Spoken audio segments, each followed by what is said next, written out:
नमस्कार, हरियाणा डायरी में आपका स्वागत है और मैं हूं आपके साथ मर्सी। हरियाणा के मुख्यमंत्री नायब सिंह सैनी ने कृषि विकास मेला लाडवा में किसानों को बड़ी सौगात दी है।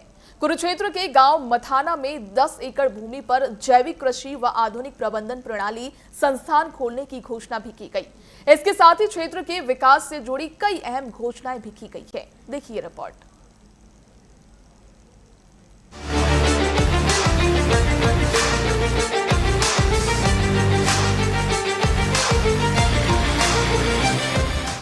मुख्यमंत्री नायब सिंह सैनी ने शनिवार को चौधरी चरण सिंह हरियाणा कृषि विश्वविद्यालय द्वारा लाडवा अनाज मंडी में आयोजित राज्य स्तरीय कृषि विकास मेले का शुभारंभ किया।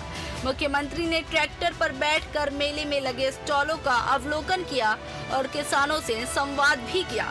मुख्यमंत्री ने घोषणा की कि कुरुक्षेत्र के मथाना गांव में 10 एकड़ भूमि पर जैविक कृषि और आधुनिक प्रबंधन प्रणाली संस्थान स्थापित किया जाएगा, जहां यूजी, पीजी और पीएचडी तक की पढ़ाई की सुविधा होगी। मैं आज इस भूमि के ऊपर गांव मथाना, जिला कुरुक्षेत्र में वैदिक कृषि व आधुनिक प्रबंधन प्रणाली का संस्थान स्थापित यहां पर किया जाएगा, आज उसकी घोषणा मैं करता हूं। यह संस्थान लगभग 10 एकड़ में बन करके ये तैयार होगा और इसकी देखरेख चौधरी चरण सिंह हरियाणा कृषि विश्वविद्यालय हिसार के तत्वाधान में ये कार्य करेगा। यह संस्थान कृषि व ग्रामीण अंचल में उद्यमिता का भी एक प्रेरणा स्थल बनेगा। मुख्यमंत्री ने कैथल से यमुनानगर वाया डांड, पीपली और रादौर तक 4 लेन सड़क बनाने की भी घोषणा की। ये मार्ग NH 152D, NH 44 और शामली एक्सप्रेसवे को जोड़ेगा। इसके अलावा लाडवा उपमंडल सचिवालय के नए भवन और लोक निर्माण विभाग की 9 सड़कों का शिलान्यास भी किया गया। साथियों, आज मैं एक और ये घोषणा करता हूँ कि हमारा जो ये कैथल, डांड, कुरुक्षेत्र, पीपली से यमुनानगर, लाडवा, रादौर के रोड को सुदृढ़ीकरण और इसको 4 लेनिंग बनाने की भी मैं घोषणा करता हूं। साथियों, यह 152D एक्सप्रेसवे और NH 44 नए अंबाला श्यामली एक्सप्रेसवे को के साथ भी ये रोड जुड़ेगा और मजबूत होगा, जिससे कि हमारे इस क्षेत्र के किसानों को भी, आम जन को भी इसका बड़ा लाभ मिलेगा। मुख्यमंत्री ने कृषि विकास मेले को हरियाणा की कृषि आत्मा का उत्सव बताया। इस बार मेले की थीम जल संरक्षण, प्रति बूंद अधिक फसल रखी गई है। बदलते जलवायु परिदृश्य और घटते भूजल स्तर को देखते हुए जल संरक्षण को समय की मांग बताया। उन्होंने कहा कि हमें समझना होगा कि पानी अनंत नहीं, इसलिए सोच और तकनीक दोनों में बदलाव जरूरी है।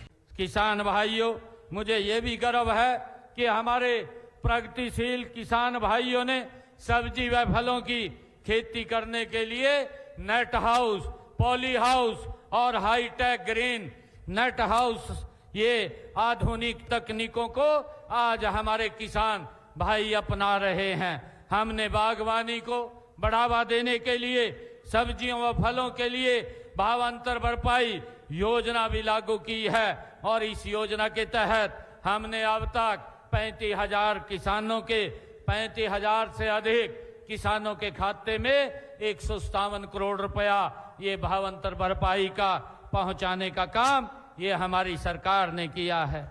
मुख्यमंत्री ने मेरा पानी मेरी विरासत योजना का जिक्र करते हुए कहा कि वैकल्पिक फसलें अपनाने वाले किसानों को 8,000 रुपए प्रति एकड़ की सहायता दी जा रही है।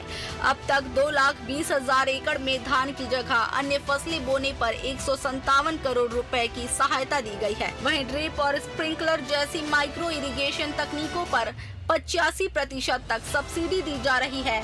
साथ ही सीवेज ट्रीटमेंट प्लांट के शोधित पानी से सिंचाई की योजनाएं तैयार की गई है। साथियों, हमने ऐसे फसलों को बढ़ावा देने के लिए मेरा पानी मेरी विरासत योजना 2020 में हमने इसको शुरू किया था। साथियों, इस योजना के तहत वैकल्पिक फसलें लेने, खेत खाली छोड़ने वाले किसानों को 8,000 प्रति एकड़ के हिसाब से वित्तीय सहायता दी जाती है और इस योजना के तहत 2,20,000 एकड़ में धान की जगह वैकल्पिक फसलें बोने पर किसानों को हमने हरियाणा प्रदेश के अंदर 157 करोड़ रुपए की वित्तीय सहायता वो दी है। मुख्यमंत्री ने कहा कि हरियाणा देश का पहला राज्य है जिसने बागवानी किसानों को भी बीमा कवरेज दिया है। भावांतर भरपाई योजना के तहत 35,000 से अधिक किसानों को 157 करोड़ रुपए से ज्यादा की राशि दी गई है। TV 24 bureau report Haryana. Haryana diary में फिलहाल इतना ही। आप देखते रहिए टीवी 24। नमस्कार।